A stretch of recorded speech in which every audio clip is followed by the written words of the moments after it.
6일 지방선거를 앞두고 준비한 국민공감 2022 경인지역 일구는 시간입니다. 오늘은 경기도지사의 도전장을 낸 분과 함께하도록 하겠습니다. 함진규 국민의힘 예비후보와 함께합니다. 어서 오십시오. 예, 반갑습니다. 자, 지난달 13일에 국민의힘 주자 중에 제일 처음 경기도지사 출마를 선언하셨는데요. 어떤 포부로 경기도지사에 출마했는지 먼저 시청자 여러분께 설명해 주시죠. 예, 저는 경기도 의원 6대 7대 도의원을 했습니다. 그래서 도정을 거기서 익혔고 우리 손학규 지사하고 김문수 지사하고 같이 그 도의원을 했습니다. 이제 거기서부터 도정을 좀 다루면서 제 나름대로 꿈을 키워왔고요. 1년 전에 우리 전현직 당협위원장 10여 분이 저를 만나서 또 경기도지사 출마를 권유를 해서 제가 또 여러 가지 고심 끝에 고민하다 수락을 하고 본격적인 일을 했고요. 이번 대선에서는 윤석열 캠프 국민동행본부장하고 경기도 총괄본부장을 같이 맡아서 역할을 좀 했습니다.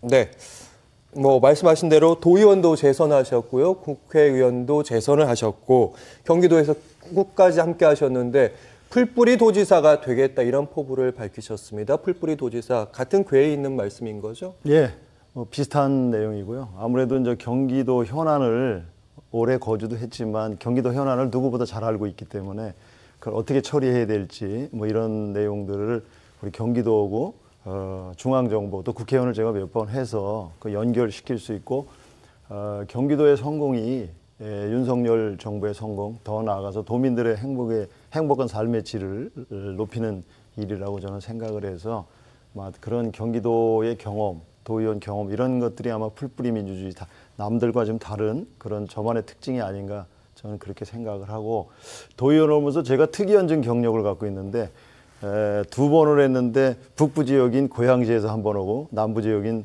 시흥에서 했습니다. 그런 연유 때문에 풀뿌리 도지사라고 하지 않나 저는 그렇게 생각합니다.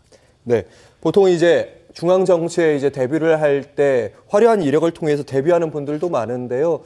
풀뿌리 도지사가 되겠다는 말씀처럼 도의원 하시면서 국회의원까지 오르는 흔치 않은 경력을 갖고 계시는데, 그러니까 여러 가지 경험을 해보시니까 가장 기억에 남는 법안도 있을 것 같고요, 조례도 있을 것 같습니다.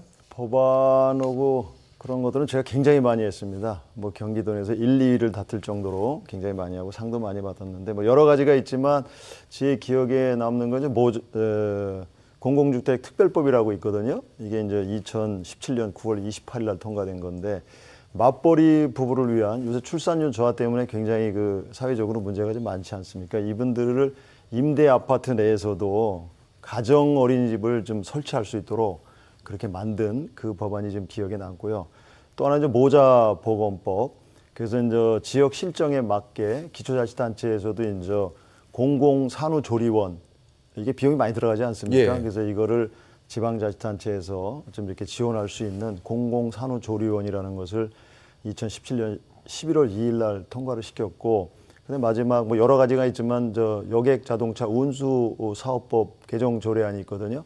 이건 개인 택시 하시는 분들이 굉장히 힘들잖아요. 그래서 이거 개인 택시 면허 요거를 재산적 성격이 있기 때문에 양도하고 상속이 좀 가능하도록 그걸 처리를 했습니다. 그래서 지역 실정에, 지자체 실정에 맞게 이렇게 좀 할 수 있게 해서 제가 택시를 타면 대우를 좀 받습니다.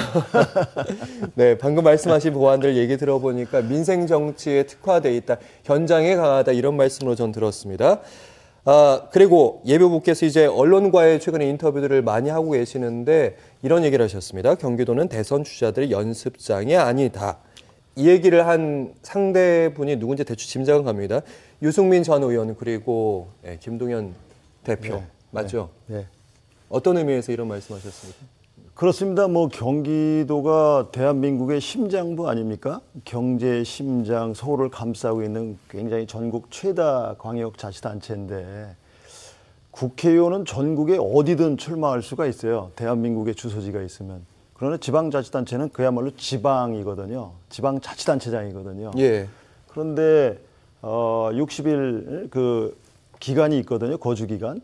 그 기간 단 하루 이틀을 남겨놓고 출마를 하고 4월 1일에 경기도는 경기도만의 DNA가 있는 것인데 어느 후보든 간에 출마하는 자유겠지만 그러나 그런 식으로 경기도민이 돼서 도의 현안을 알고 해결한다는 것은 저는 원천적으로 좀 불가능한 일이라고 되기 때문에 출마하고 싶으면 몇 년 전에 와서 좀 살고 현안을 좀 살폈어야죠. 여기가 뭐 이재명 지사가 대권을 나가시는 바람에 4년 임기에서 3년 반 정도만 하셨어요.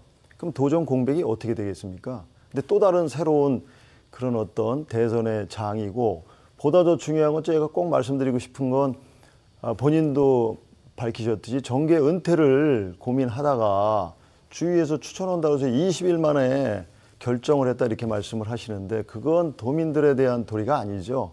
제가 그래서 그런 거를 지적을 했고, 경기도는 경기도만의 DNA가 있다.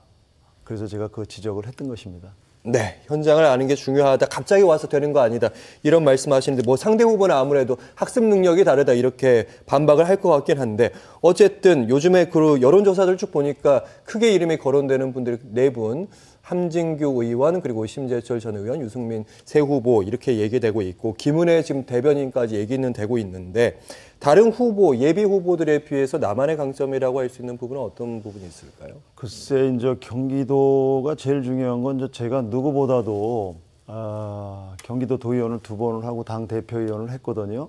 그다음에 이제 중앙정부에서 국회의원을 몇 번 하고 정책위 의장, 당직은 두루 거쳤어요. 그래서 이게 경기도가 규제가 엄청 많지 않습니까? 중첩적 규제가 굉장히 많아요. 그래서 이거를 좀 풀어낼 수 있는 후보들이 중요하다고 저는 생각하기 때문에, 저는 공교롭게도 도의원을 2번 남북에서 경험을 했고, 또 정책위 의장을 하면서 여러 현안을 다뤄봤기 때문에 향후 경기도를 어떤 식으로 가야 되는지를 누구보다 잘 알고 있습니다. 그래서 뭐 후보들 같은 경우는 뭐 갑자기 우리가 이제 경기도가 제일 어려운 게 규제 지역을 푸는 것이거든요. 네. 근데 이걸 지방에서는 규제를 못 풀게 해요. 수도권을요. 근데 규제를 못 풀게 하는 입장에 섰다가 갑자기 여기서 도지사 된다면 규제를 풀어야 되는, 반대되는 말씀을 하시는데, 그게 과연 얼마나 설득력이 있는지, 그런 것들이 굉장히 우려된다 이 말씀이죠, 저는. 네, 규제 얘기하셨으니까 이 얘기하셨습니다. 2,500만 주민들에게 1급수의 맑은 물을 공급할 수 있도록 상수원 관련된 문제 이전을 추진하겠다 이런 얘기하셨는데, 상수원 이전 대표 공약 내신 이유가 어떤 이유일까요? 뭐 첫 번째 공약으로는 내걸었습니다만 7대 공약을 제가 제시를 했거든요. 세부 공약들 말고 제일 중요한 거는 저 팔당 상수원에서 치수를, 3군데서 치수를 하고 있는데요. 경기도 인구가 거의 다 몇 군데를 빼고는 그 물을 많이 마시고 있어요.